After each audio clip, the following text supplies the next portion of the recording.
सबको सुप्रभात है। आज नए वर्ष का पहला दिन, जब हम आपस में मिल रहे हैं। प्रभु यीशु के नाम में मेरे और मेरे परिवार की ओर से हार्दिक शुभकामनाएं आप सबके लिए। बीता वर्ष कैसे बीता, कितना अच्छा गया, कितना बुरा गया, वो मनुष्य की नजर से हम देखते हैं, लेकिन परमेश्वर की ओर से हर बात भली होती है, हर बात भलाई ही को उत्पन्न करती है। इससे पहले कि हम प्रभु के वचन को बांटे, आइए छोटी सी दुआ करेंगे कि प्रभु ने जो पिछला वर्ष हमारा बीत गया, आज हम जीवित हैं, उसकी उपस्थिति में हैं, उसने जो कुछ हमारी जरूरत थी वो पूरी की, हमें अपने हाथ से उठाए लिया गया और आज हम उसकी उपस्थिति में हैं। प्रभु धन्यवाद देते हैं इस नए वर्ष के लिए, और हम जानते हैं प्रभु, आज जब हम तेरे उपस्थिति में हैं, आज इस झुंड को तेरे हाथ में देते हुए विनती करते हैं प्रभु कि हम जो कुछ तेरी ओर से आज सुने, तू उसमें हमारी मदद करेगा कि हम उसे सुनकर अनसुना नहीं, लेकिन उसको अपने हृदय के अंदर उतारें, उस पर अमल करें, उस पर कार्य करें। इस सामर्थ को आज इस झुंड के लिए और अपने परिवार के लिए तेरा दास विनती करता है। धन्यवाद के साथ उस सामर्थ को, उस अलौकिक सामर्थ को ग्रहण करते हुए आदर, महिमा, प्रशंसा तुझको देते हैं यीशु मसीह के नाम में, आमेन, आमेन। हम सब अपनी नजर से देखते हैं कि आने वाला समय कैसा दिख रहा है। हम प्राकृतिक नजर से देखते हैं, शारीरिक नजर से देखते हैं, लेकिन हम आत्मिक नजर से, परमेश्वर के नजरिए से बहुत बार नहीं देखते। मैं इस बात को कहूंगा कि आज जो दिख रहा है, जो चल रहा है, हम उसी को समझ रहे हैं यही हमारा आने वाला समय है, यही हमारा कल है। लेकिन मैं इस बात से सहमत नहीं। आज इस बात को कहूंगा, the best is yet to come. उत्तम समय, उत्तम दिन आने हुआ है। आज जो मैं आपसे बांटने जा रहा हूं, उसका शीर्षक, उसका अनुमान, उसका टाइटल यही है, the best is yet to come. उत्तम समय, उत्तम दिन आने को है। It is just at hand. आइए, इससे पहले कि हम इस वचन को गहराई से देखें, हम व्यवस्था विवरण में 33वें अध्याय में 27वीं आयत में देखेंगे। इसको पढ़ेंगे। क्या कहती है ये आयत? अनादि परमेश्वर तेरा ग्रहधाम है और नीचे सनातन भुजाएं हैं। वह शत्रुओं को तेरे सामने से निकाल देता और कहता है, उनको सत्यानाश कर दे। इस वचन की शुरुआत में देख रहे हैं, हमें बतला रहा है वचन, हमें सिखा रहा है कि सनातन परमेश्वर तेरा शरण स्थान है, तेरा गृहधाम है, और उसकी भुजाएं, उसकी सनातन भुजाएं तुझे नीचे से उठाए हुए हैं। ये बात तो हमारे समझ में नहीं आती। सच में परमेश्वर हमें उठाए हुए हैं, और हम समझते हैं हम तो अपनी सामर्थ्य में, हम जवान हैं, हम ये कर सकते हैं, वो कर सकते हैं। परमेश्वर कह रहा है कि यदि तुम उसका कहना मानते रहोगे, उसके कहे पे चलोगे, वो कहता है वह तेरे शत्रुओं को तेरे सामने से निकाल देता और कहता कि इनको सत्यानाश, उनका सत्यानाश कर दे। ये कौन है शत्रु? ये वो अशुद्ध आत्माएं हैं, ये वो दुष्ट आत्माएं हैं, ये वो अशुद्ध विचार हैं, ये वो कार्य हैं जो परमेश्वर के वचन के विरोध में हैं। मैं आज एक प्रश्न पूछूंगा, क्या आपके जीवन के उत्तम दिन आपके सम्मुख हैं? क्या आप समझ रहे हैं कि आपके उत्तम दिन बिल्कुल एक हाथ की दूरी पर है? क्या वो आपको देख पा रहे हैं? क्या आप उन्हें देख पा रहे हैं? हमारे जीवन का नजरिया और ऊपर पूछे गए प्रश्न का उत्तर समय अनुसार बदल सकता है। हमारे जीवन का देखने का नजरिया और ऊपर जो प्रश्न पूछा है, क्या तुम्हें अपने अच्छे दिन दिख रहे हैं, इसका उत्तर जो है वो समय अनुसार बदल सकता है। कैसे बदल सकता है? इस बात को थोड़ा सा मैं इस तरह कहूंगा कि साधारणतः, ज्यादातर, नॉर्मली जब हम जवान हैं, हम आगे की ओर देखते हैं, ऊंचा देखते हैं, ऊंची उड़ान भरना चाहते हैं। जब हम बूढ़े होने लगते हैं, हम बीते समय को ही याद करते हैं। आपने बहुत बार देखा होगा, बीते समय को ही याद करते हैं। हमारा वो समय अच्छा था, वो बड़ा अच्छा था, ये बड़ा अच्छा था। बूढ़े बंदे पुरानी स्टोरियों को लेकर बैठेंगे, जवान ऊंचाई को देख रहा है। लेकिन जब हम परमेश्वर के साथ चलते हैं, मेरी बात को ध्यान से सुनना यहां पर, जब हम परमेश्वर के साथ चलते हैं, हमारी आयु उम्र कुछ भी क्यों ना हो, केवल उत्तम समय, उत्तम दिन ही हमें दिखाई पड़ता है। आज इस बात को नोट कर लें, हम गांठ बांध लें, जब हम परमेश्वर के साथ चलते हैं, क्योंकि परमेश्वर ऐसा क्यों सोचते हैं हम। मैं इसको ऐसे भी कह दूं कि when we work with God, whatever our age may be, the best looks ahead. क्योंकि आप उसके साथ कार्य कर रहे हैं जो सब कुछ कर सकता है, जो सब कुछ जानता है, जो आपकी भलाई उत्पन्न करता है हर बात में आपके लिए। क्योंकि हमारा परमेश्वर आशा का परमेश्वर है और विश्वास में चलने वालों को प्रतिफल देता है। He rewards those who have a walk of faith. उनका ख्याल रखता है, उनकी हर जरूरत पूरी करता है। आप देख रहे हैं परमेश्वर का चरित्र, जो उसके साथ मिला रहता है, जो उसके साथ संतुलन में होकर चलता है, उसका ख्याल भी रखता है, उसकी जरूरत भी पूरी करता है, उनको उत्तम से उत्तम भोजन के साथ तृप्त करता है। यशायाह 1:19 यही तो कह रहा है, यदि तुम आज्ञाकारी होकर मेरी मानो तो इस देश के उत्तम उत्तम पदार्थ खाओगे। सब उत्तम चीजें आपके लिए रची है उसने अपनी महिमा के लिए और हमारे इस्तेमाल के लिए रची है। हम सृष्टि को कैसे देखते हैं, ये हमारा अपना नजरिया।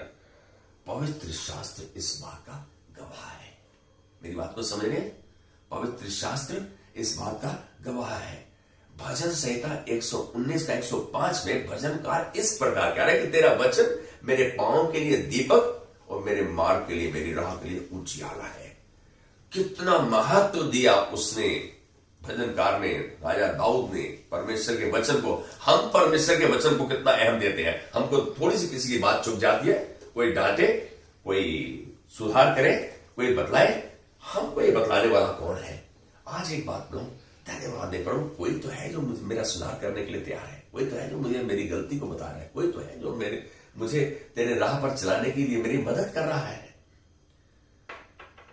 सच में ये तो बात सच है कि उसका वचन हमारे पांव के लिए दीपक और हमारी राह के लिए, मार्ग के लिए उजियाला है। मूसा के जीवन काल के उदाहरण को देखें। अब हम आ रहे हैं उस बात को देखने के लिए जिसके द्वारा हम प्रेरणा पाएंगे, उत्साहित होंगे, इनकरेज हो जाएंगे। हम यदि मूसा के जीवन काल के उदाहरण को देखें, मूसा ने अपने जीवन में परमेश्वर के चमत्कारीय अद्भुत कार्यों को होते देखा।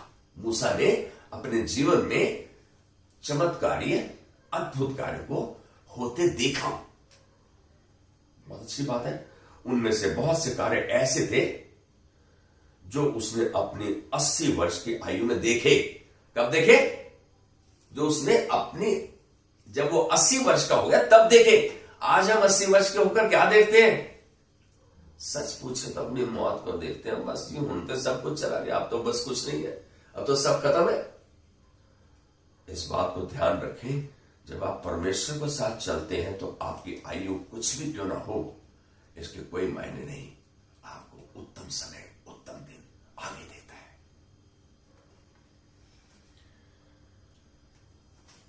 मैं इस बात को कैसे कहूं, 80 साल, आजकल तो औसतन आयु 70 साल है। सरकार ने ऐसा बना दिया, सरकार ने देखा आदमी बेकार हो गया। लेकिन क्योंकि हम उस जीवन को संसारिक जीवन के अनुसार जीते हैं, यदि हम परमेश्वर के वचन के अनुसार जिए, परमेश्वर की आज्ञा, चितौनी और विधियों को माने, तो परमेश्वर अपने वचन के अनुसार जो कुछ उसने वादा किया वो हमारे लिए करेगा। क्योंकि परमेश्वर जो कहता है वो करता है। मैं कहूंगा खास तौर से यदि ध्यान से देखें, जब मूसा इजरायलियों के रिहाई के बारे में राजा फिरौन से मुठभेड़ कर रहा था, जब उससे बातचीत कर रहा था, तो उससे मिलकर इस बारे में उसको बतला रहा था। तब उसने देखा कि कैसे परमेश्वरीय चमत्कारीय तरीके से इजरायली जो बंधुए थे वो आजाद हुए। मूसा के फिरौन के कितनी बातचीत के बाद, कितने राउंड्स के बाद, कितने बार वो मिला, उसके बाद ये हम नहीं देख रहे आज।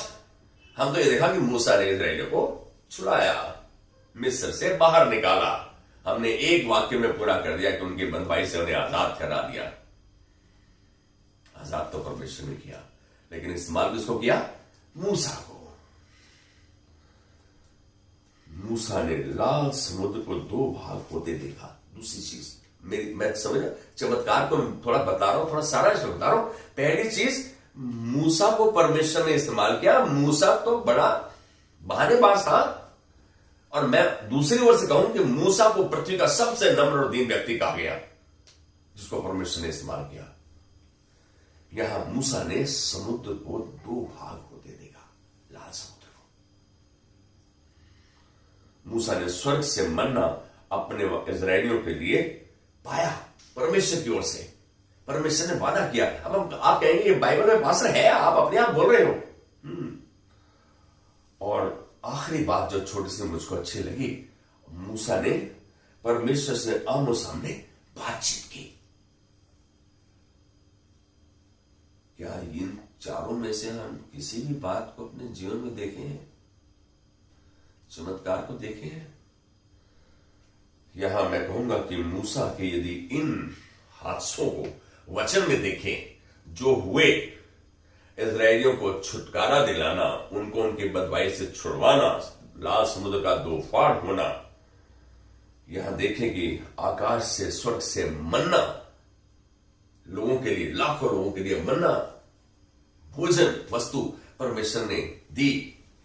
और आखिरी बात कि मूसा एक ऐसा व्यक्ति था जिसने परमेश्वर से रूबरू सबसे ज्यादा बार बात की।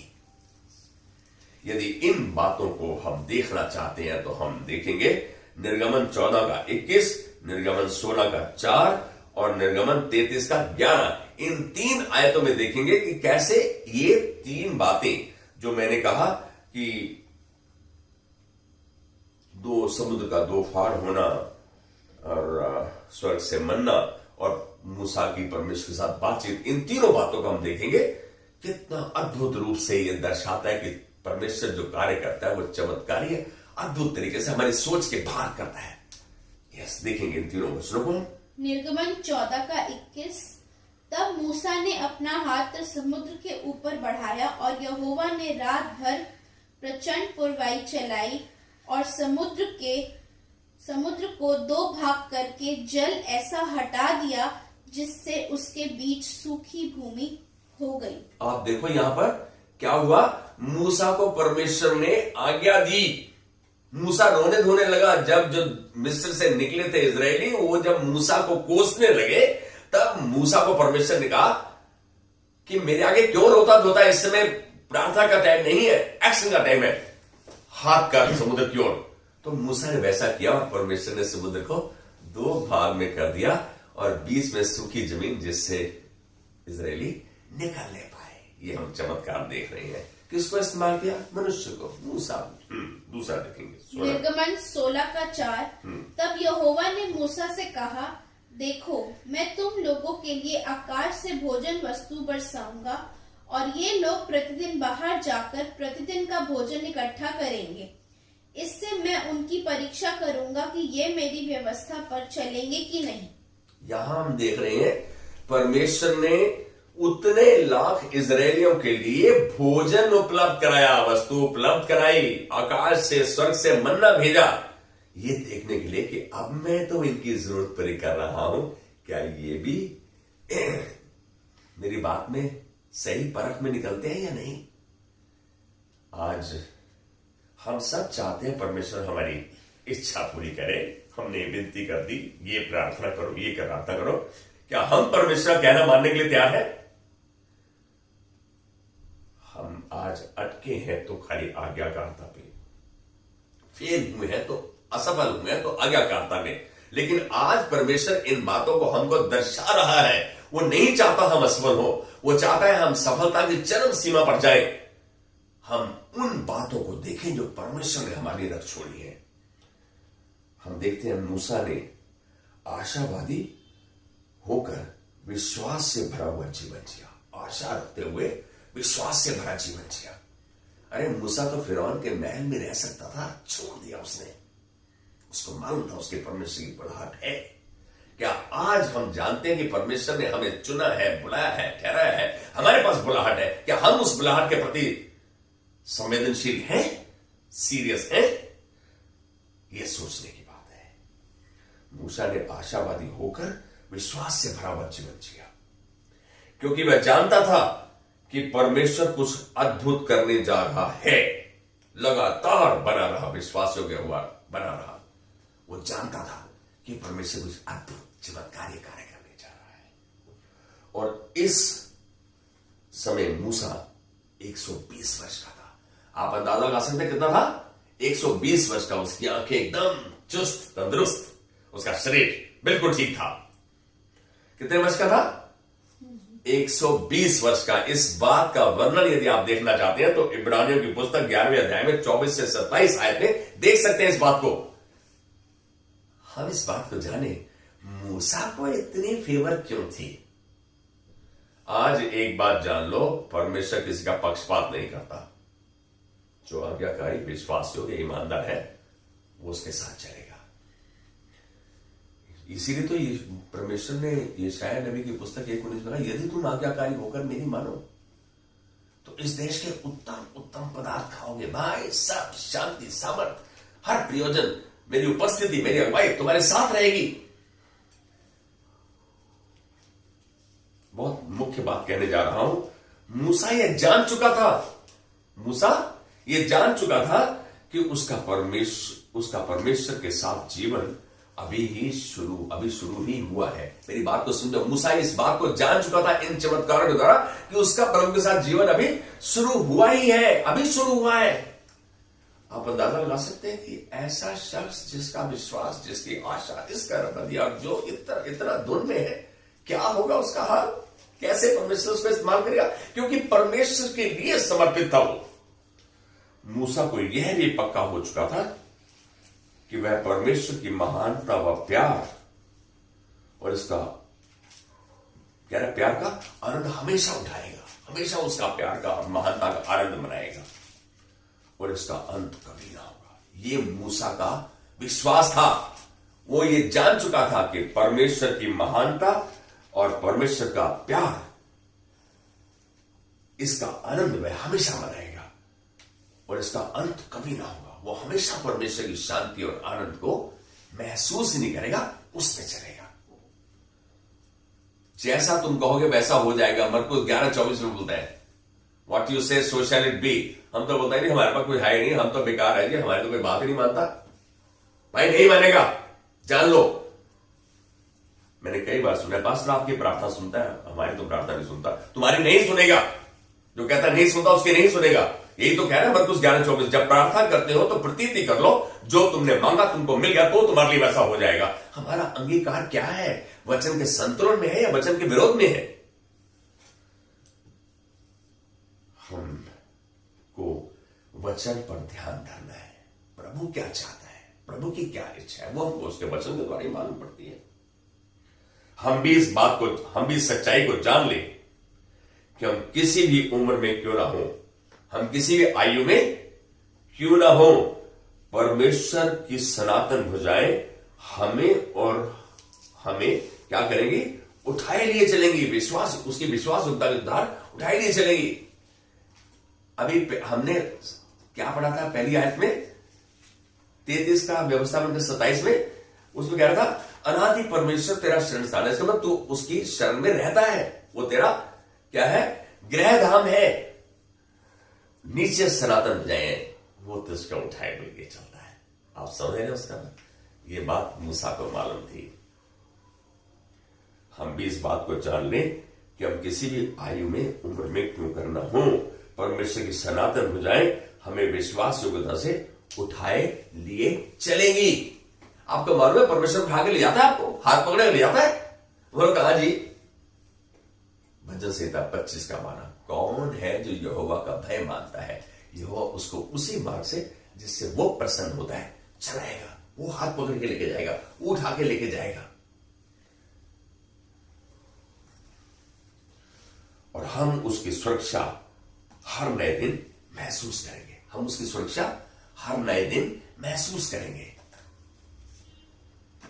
मैं आपको एक छोटी सी गवाही बताऊं।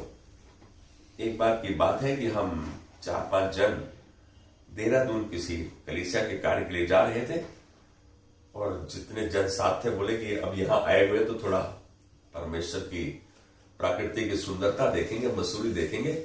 तो हम चले गए, वहां चले गए तो रात को खाना खा के सैर करके हम सब अपने अपने होटल में आ गए। अब सर्दी बहुत थी,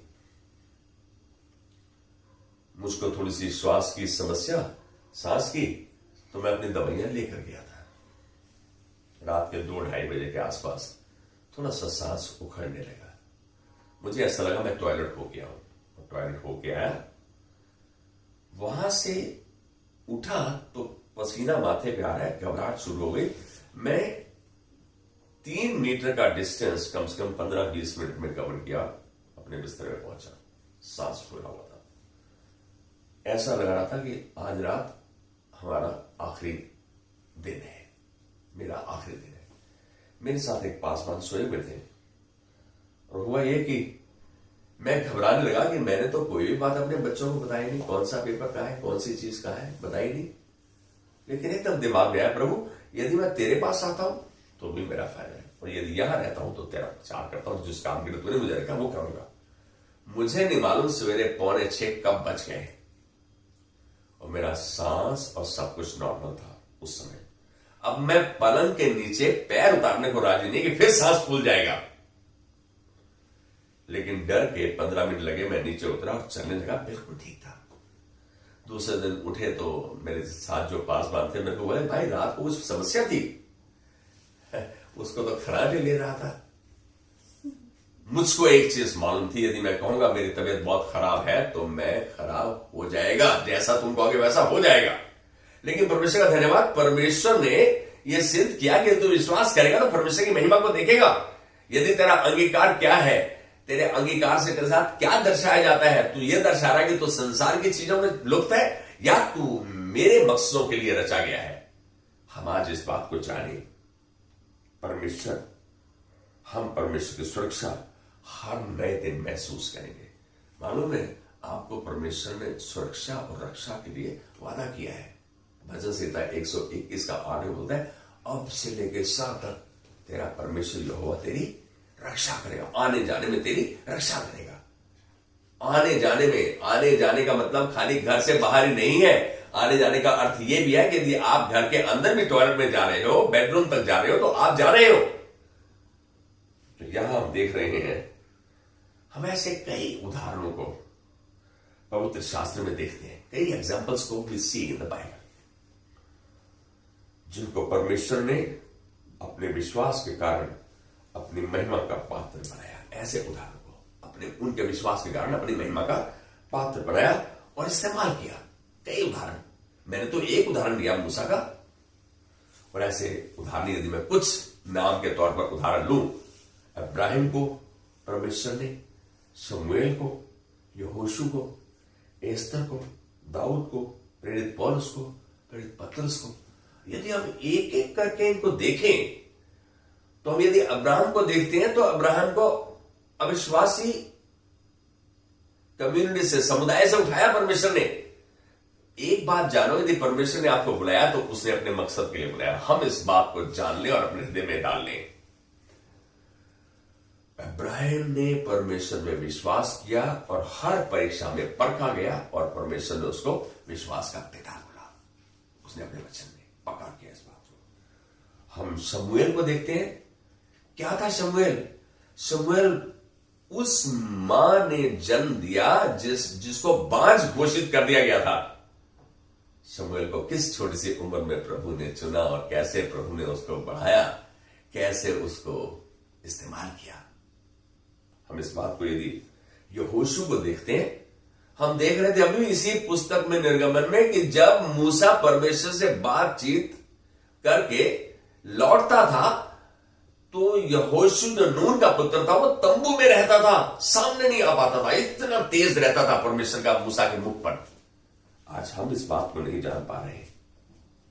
हम एस्तर को देखते हैं, एस्तर को कैसे इजराइल से बंधुआई में आई हुई ये लड़की राजा की पटरानी बन गई, रानी बन गई।